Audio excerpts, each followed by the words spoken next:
Soon after Governor Scott Walker signed the budget repair bill into law, the massive protests around the Capitol came to an end.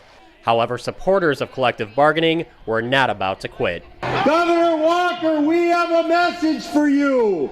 We have not yet begun to fight. For weeks, organizers contemplated what their next move would be, knowing the protests couldn't go on forever. By the time the 14th Senate Democrats returned to Madison on Saturday, March 12th, their long-range plan seemed to be in place. This is not the end. This is the beginning of phase two. Phase two.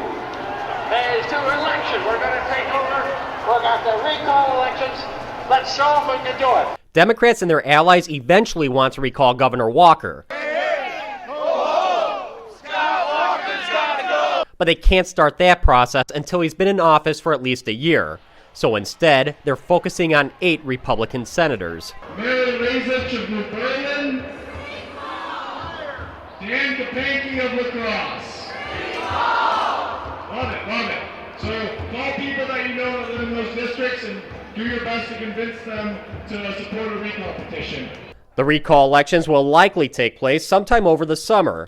A lot is planned between now and then, starting with Monday, April 4th. A bunch of organizations already are hyping the idea of massive demonstrations on April 4th. The idea is to have them, again, throughout the cities, throughout the areas, not a central thing as I understand it.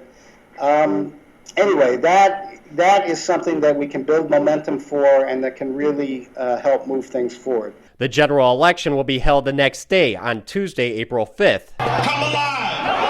April 5! Come alive! April 5! Register and vote! Passion!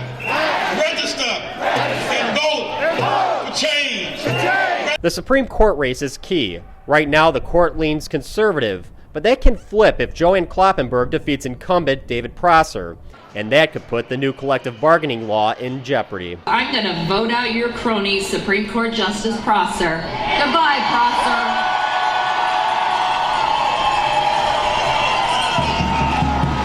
And I'm going to vote in some common sense and democracy with our future Supreme Court Justice Kloppenburg. Next comes May 1st, May Day, an international holiday for unions, socialists, and communists. Although this hasn't become official, I think there is a great possibility of May Day becoming a flashpoint in this struggle.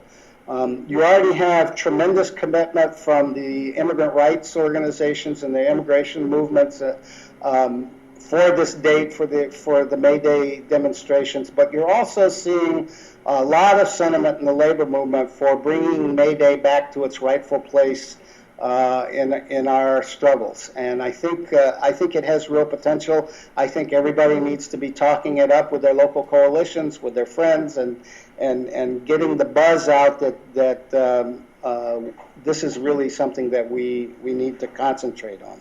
2 days later, on May 3rd, there will be a special election for vacant assembly seats. To May 3rd, where the governor's cabinet officials' posts are now open. We need to bring that message to La Crosse to win that special election. Where that assembly seat has to turn so we can send shivers down the spines of those spineless Republicans. Americans for Tax Reform President Grover Norquist says it's no mystery why the left is so passionate about collective bargaining. And he says the strategy for the right is fairly straightforward. Beat them in the recalls, beat them in the election for a Supreme Court justice, and in the other states, again, this is a national movement to reform state and local government, a national movement to spend less money, a national movement to take labor unions out of having the ability to take money by force from government workers and spending it on politics. We've treated that as if it was natural. It's not natural. It's wrong, should be illegal.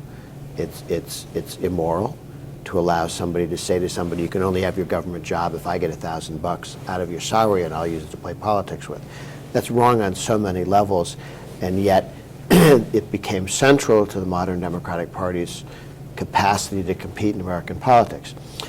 If all government workers are freed from having their pockets picked by the teachers' unions and the other AFSCME and the other SIEU and the other government workers' unions, the modern Democratic Party is unfunded.